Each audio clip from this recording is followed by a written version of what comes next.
amor é não querer mais que bem querer.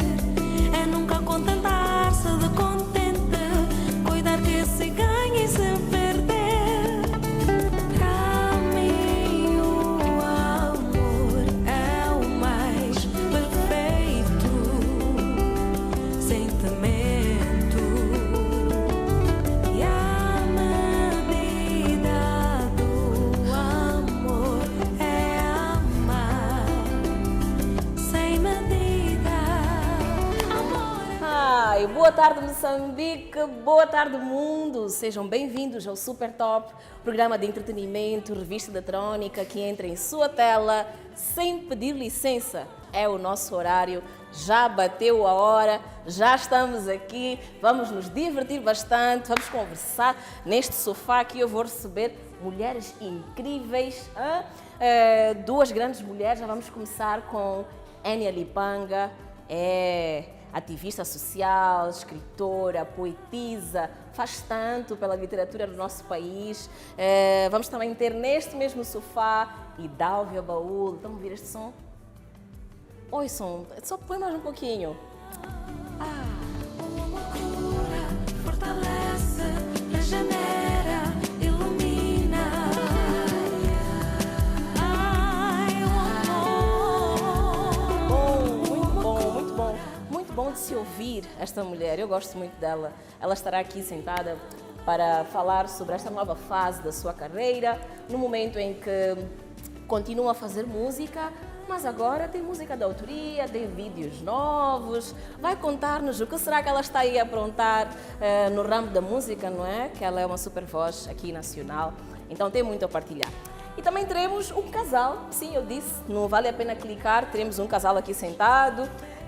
Eles fazem conteúdos digitais, não vou ainda dizer o nome, ao longo do programa vocês saberão. Então este é o quadro Vale a Pena Clicar, que nós temos hoje aqui. E também vamos aos sabores da zona. Tantos conteúdos para vocês, meus queridos.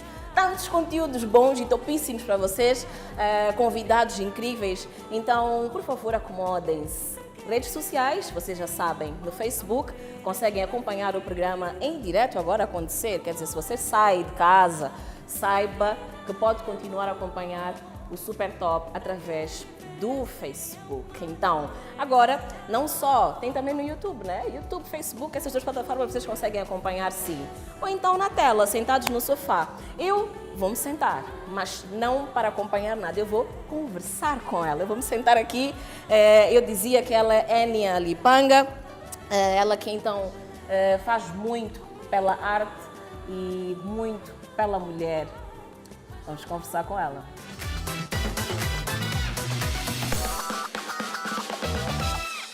E como eu disse, agora teremos um momento de super conversa. Vamos aprender bastante. Você que é amante de literatura, fique ligado. Você que é amante daquilo que é ser mulher moçambicana, não é? Fique ligada, fique ligado, porque a Enia Lipanga já está aqui sentada. Vamos começar este momento de conversa. Enia, bem-vinda ao Super Top. Como é que tu estás? Olá, Neima. Olá, estimado telespectador da Miramar, do Super Top. Eu estou ótima e muito feliz com este convite. É sempre uma honra voltar. A Miramar, eu costumo dizer que é uma casa e ter a oportunidade de partilhar conversas, histórias, um pouco da minha vida contigo é super especial. Obrigada. E olha que eu quero saber bastante, Enia. Eu fui fazer uma pequena pesquisa que eu inicialmente pensei que pudesse ser pequena e arrependi-me de ter julgado, né? Porque eu disse, uau, eu tinha que ter procurado muito mais, porque vejo que há uma trajetória longa. Aos 13 anos, então, começa a fazer os primeiros passos como escritora mesmo, Sim. Não é? De poesia, como poetisa. E, de certa forma, teve ali o apoio de uma professora que entendeu que tinha o talento e foi trilhando os primeiros passos. Mas a Enia é uma menina do bairro, uma menina que cresceu numa casa que não tinha ali uma biblioteca e hoje fez este game changing. Sim. E é muito inspirador isso, porque eu acredito que muitas das meninas do bairro que estão agora a acompanhar o programa devem querer, se calhar, fazer o mesmo, mas sequer sabem. Porque não lhes foi ali apresentado uma mesa com opções para elas terem sonhos para escolher. Enia, hoje a tua voz é justamente para resgatar e para trazer esta fortaleza das mulheres. Os teus passos são muito visíveis, mas eu acredito que tu devas ter marcos, não é? Em toda esta trajetória. E como a nossa conversa não será tão longa assim, eu quero que tu nos contes agora qual foi este clique que aconteceu contigo, que disse, olha, que te fez pensar, em vez de ser só para mim, eu quero que seja para outras mulheres também. Qual foi o clique? Bom, a história da minha literatura e da minha trajetória em si é muito parecida e totalmente igual até para a área do ativismo social com a qual trabalho. Eu sou ativista de direitos humanos das mulheres e desde muito cedo eu comecei a entender a sociedade como um espaço que vedava algumas oportunidades para as meninas. E eu tive uma vizinha com a qual eu jogava neca, brincava na rua. No entanto, quando chegasse a hora 10 horas de correr para a escola, ela não podia ir à escola. E era de certa forma inquietante. Eu perguntava-me os porquês daquela menina não ir à escola e não era apenas ela. Era ela e as irmãs que não podiam ir à escola. E na casa que eu me refiro, que é na rua da minha mãe, existia esta separação de meninas e meninos, os rapazes podiam ir à escola e tal. E eu comecei a fazer, de certa forma, uma advocacia, mesmo que eu não soubesse naquela altura que estivesse a fazer. Então, eu contactei a minha mãe, procurei saber dela porque que na casa da menina não ia à escola e ela tinha alguma influência no bairro e principalmente uma forte ligação com a chefe do quarteirão. Então, fez uma intervenção na casa.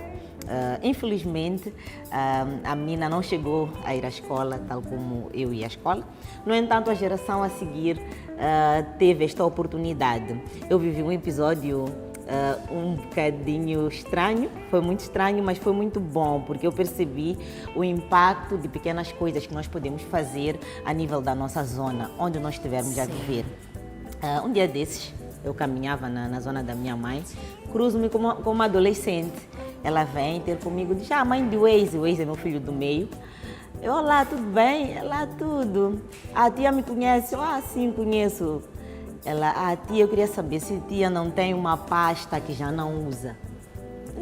Ok, tenho. Ela, é que eu queria usar para levar para a escola.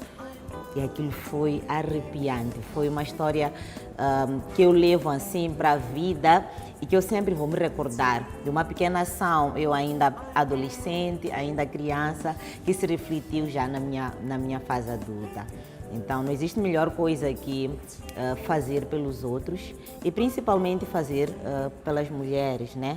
Muitas vezes nós achamos que para mudar sonhos precisamos de muito e não é verdade. Nós temos um quintal, a pessoa pode pensar o que pode fazer para mudar algum cenário dentro da sua região, dentro da sua zona de origem, sem precisar de muitos recursos, né? Eu comecei assim e é isso. Então, este espírito de ativismo, ele na verdade brota quando nós temos a preocupação de fazer o bem para o outro e de ver uma sociedade melhor, no seu geral. Mas a Enia, ela aprofunda-se muito para aquilo que é a mulher. Acredito primeiro que por ser mulher, não é? E depois também por ser moçambicana, claro, por estar num contexto onde culturalmente nós temos muitas questões que até nos dão orgulho, sim, da nossa cultura, mas também temos aí questões culturais que nos limitam, que nos castram, que nos maltratam como mulheres, não é? E a Enia vem fazer este grito. E eu acho que com a poesia percebe-se muito da mensagem que também queres deixar no mundo. Vamos falar um pouco de poesia. Esta mulher é muito grande.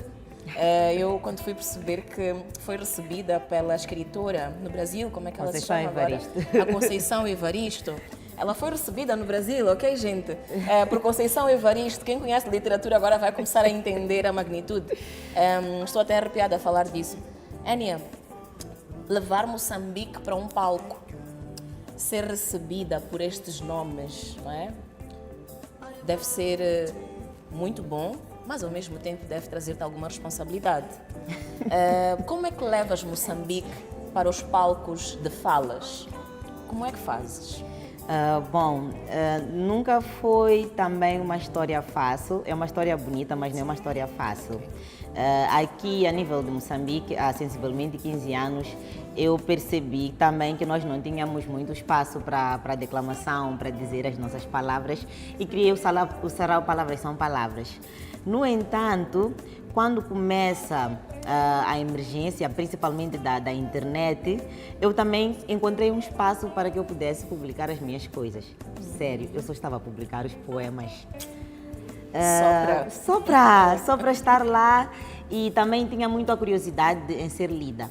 Eu nunca sonhei em lançar um livro, até já foi um sonho, mas eu imaginava que fosse ser muito difícil, e é.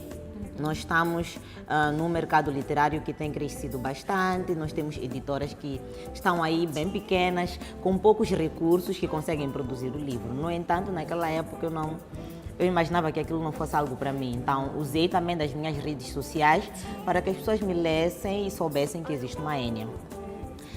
Só que também comecei a ser lida noutros países. Falo de Angola, Portugal, Brasil, e percebi que há muitas pessoas que começavam a requisitar os meus textos para fazer pesquisas, para levar para as universidades, e até que fui homenageada em 2018. Há uma linha lá de roupas, a de Dark Estampas. Ela criou uma coleção em minha homenagem, em homenagem ao texto Sou África, que é um texto muito importante assim da minha vida. Não é o melhor, eu não consigo escolher ou distinguir.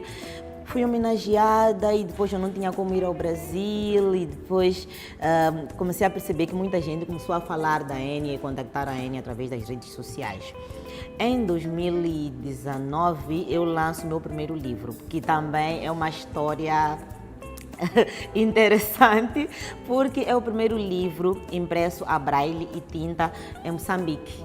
E foi nesta mesma altura que eu criei o movimento Incluarte, que hoje em dia é uma associação, mas a ideia mesmo era que a arte também pudesse chegar às pessoas com deficiência, não foi só pensar um livro.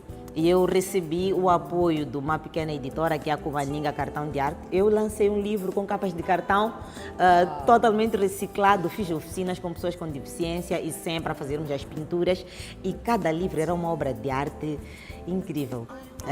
A parte não boa é que lançamos apenas 100 exemplares. O braille ele é muito caro e o livro esgotou no mesmo dia do lançamento. Uau, controverso. Sim, controverso. O livro esgotou no mesmo dia do lançamento, mas depois eu fui perceber outros desafios que as pessoas com deficiência enfrentam, principalmente o fato, por exemplo, o braille existe, está ali, é um código, mas pouquíssimas pessoas com deficiência visual sabem fazer a leitura deste código. Pouquíssimas pessoas com deficiência auditiva têm acesso à língua de sinais. Verdade. E isto é um grande desafio que nós temos como país, é fazer com que todas as pessoas sejam, no mínimo, alfabetizadas, mas bom, nós já sabemos os problemas todos que nós temos. No Brasil, acabou se tornando a minha segunda casa, e a minha literatura é totalmente consumida lá. Vou fazer um spoiler aqui, eu vou lançar o meu próximo livro com uma editora brasileira. E é muito bom começar a ser contactada para lançar livros. E não foi a única editora a vir-me conquistar ou tentar paquerar-me para lançar, mas aqui me apresentou uma melhor proposta, afinal de contas também precisamos ganhar dinheiro. Claro, sim. Eu acabei aceitando, estamos a trabalhar num projeto muito bonito e que as pessoas vão ter a oportunidade de ler a partir do próximo ano. Agora, sabemos que continua a ser um lugar de elite, sim, apesar de ser um dos sonhos da Enya ter uma biblioteca comunitária, não é? Sim. Acredito que para também desmistificar um pouco isto, de que quem tem acesso ao livro é só quem cresce em berço de ouro, vou colocar em aspas, não é? Sim. E acredito que este será ainda um desafio. Queres dizer alguma coisa? Vejo-te assim a... Na verdade, a literatura, a leitura, os livros ainda são um luxo neste país, e o livro é muito caro. E eu entendo muito os pais e mães que não conseguem comprar livros. Eu acho que a nossa prioridade quando nós nos tornamos pais e mães é colocar o pão à mesa. Então, eu também sinto a falta, poderia ter sido exposta a livros infantis quando criança. No entanto, também consigo perdoar os meus pais porque realmente a prioridade era podermos ter alguma refeição, uma refeição por dia para acalentar o estômago. E este ainda é um grande problema. Eu faço livros, eu vendo livros muito caros também. O meu último livro acho que custa 800 meticais, está quase esgotado já. E 800 meticais é muito dinheiro, gente, só para terem ideia. As pessoas conseguem gerir 800 meticais para poder fazer o rancho durante a semana. Então, há quem viva com isso no o livro mês. ainda é um luxo e através, tu mencionaste as bibliotecas comunitárias, eu estou a iniciar com aquilo que posso, né? Primeiro é começar a juntar crianças a nível da zona do Luís Cabral, que é a zona onde me viu nascer. Um beijinho E à zona Luís Cabral. e colocá-las sentadas à esteira, embaixo de uma sombra de árvore, com alguma leitura. Estão ali. E depois eu apoio o projeto Land Surf, que é o projeto do meu esposo, na Ponta Douro, onde é a minha residência agora. E faço leitura para as crianças e faço também uma rotatividade de livros, né? Os livros vão, os livros voltam. No entanto, eu já acolhi um depoimento muito interessante. Eu já não me lembro se foi a Fernanda quem disse isso, que ela partilhou que o livro que eu ofereci era o primeiro livro de história que ela lia na vida. Que para ela livro era algo da escola. Sim. E que por vezes também eles não têm acesso e nós vamos recebendo pequenos apoios e por vezes muito grandes apoios. No ano passado nós recebemos cerca de 300 livros vindos da Associação H2N, na qual eu sou coordenadora de campo, que são livros infantis, mas direcionados a empoderamento feminino, combate à violência baseada no gênero, retenção escolar e são muito interessantes esses livros. Eu gosto muito de falar da literatura infantil, embora seja uma área que eu não escreva tanto. Eu tenho um livro escrito infantil porque a minha filha Dádiva obrigou-me a escrever. São 3 filhos? Sim, são 3. 3 filhos. São 3. Okay. Mas é muito importante que a gente comece a pensar neste público. E ainda bem que nós temos escritores que escrevem para crianças, a Eliana Anzualo, o Pedro Pereira Lopes, a Fátima Langa também escrevia para crianças.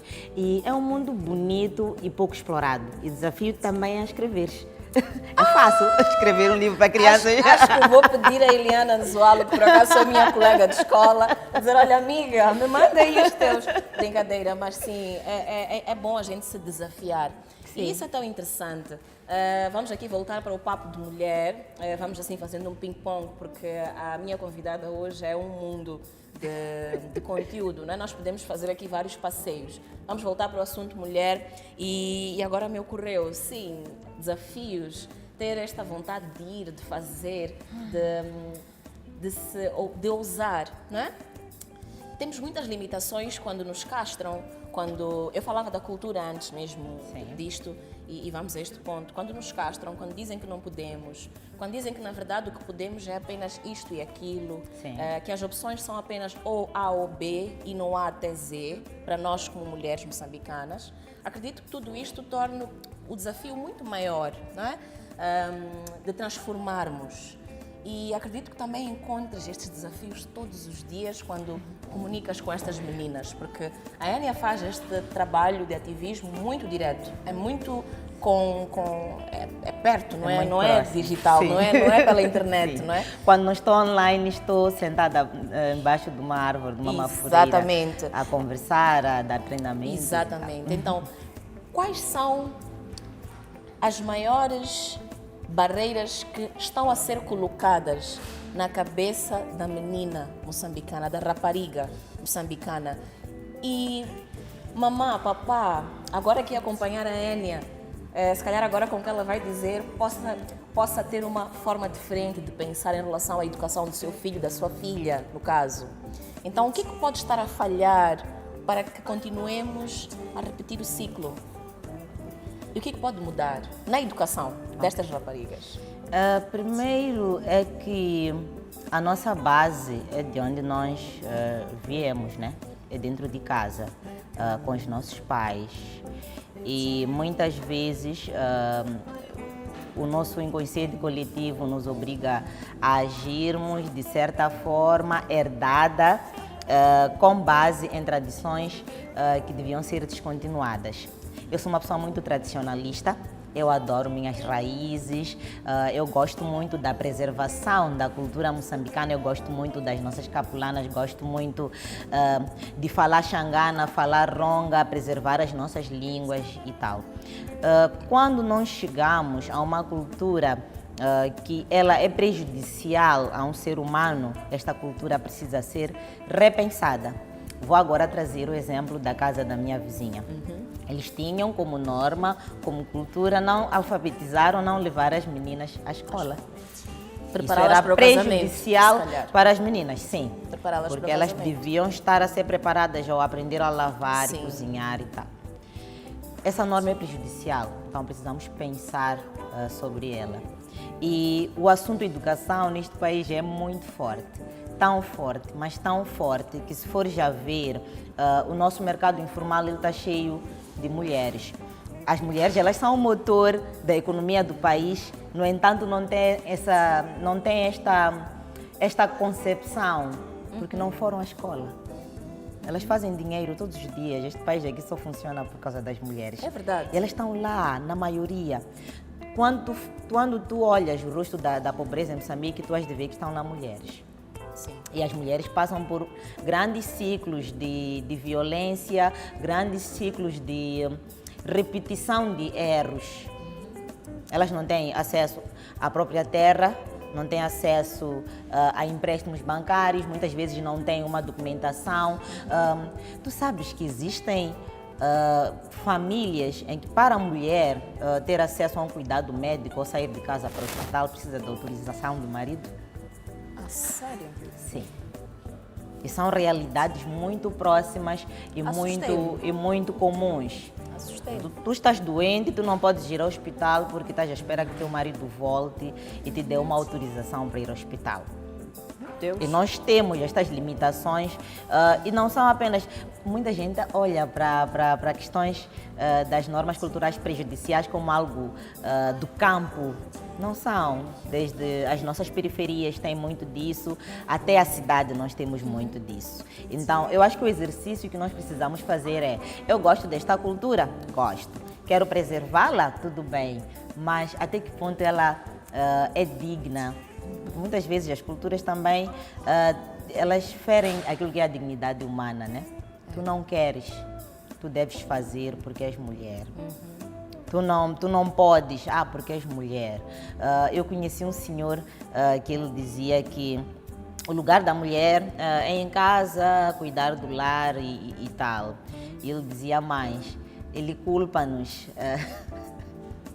Ele culpa as mulheres por estarem a ocupar... Ele culpa as mulheres pelo desemprego dos homens. Diz que as mulheres estão a ocupar espaços que deviam ser de homens. Isto significa que aí, em vez da Neima, devia estar o Nelson. E aqui, em vez da Enya, devia estar o Gabriel a conversarem, porque o local do trabalho não foi feito para mulheres. Isto é um atentado. É, de certa forma, muito grave. Nós temos estes discursos a serem replicados dentro de casa, a serem replicados nas igrejas.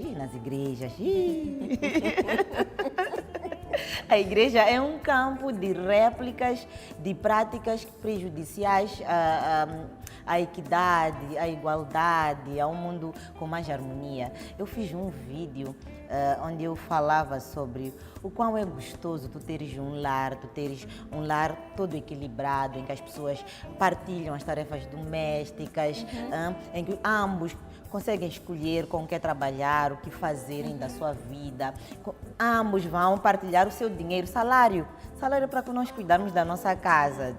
Vamos juntar o nosso dinheiro, vamos ver os nossos projetos, vamos pagar as nossas contas. Não estou a dizer que eu não gosto de homem com dinheiro, até gosto muito. Amor, vê lá e se aumentamos o lado do dinheiro. Mas é muito importante que esteja muito claro que o lar é para as duas pessoas.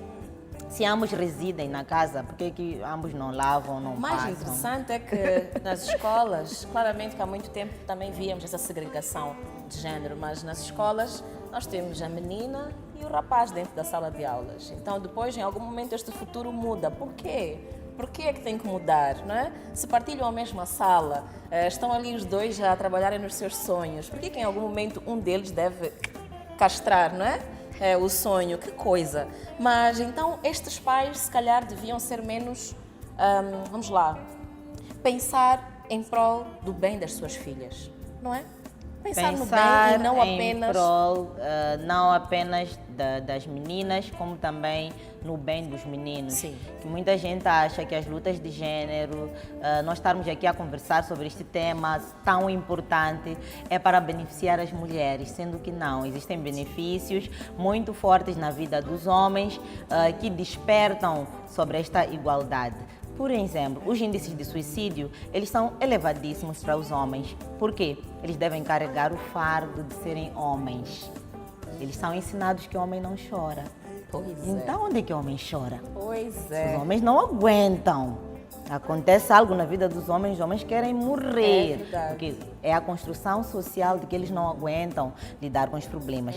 E ainda mais, quantos homens chegam ao hospital no estágio terminal porque são homens? Os homens não são ensinados a ir ao hospital. O homem precisa ficar doente, ficar estatelado, não se aguentar para poder ir ao hospital. Homens, agora tocou, né? Tocou no coração. Eu sei, agora vocês devem estar... Então, falar... Vamos fazer assim. Eu acho que eles querem beber. Bebam água, um copinho de água. Énia, tu sabes que não podemos ser tão incisivas, né? Porque afinal o ego é fraco, né? Então vamos lá, um tintim, vamos a uma água.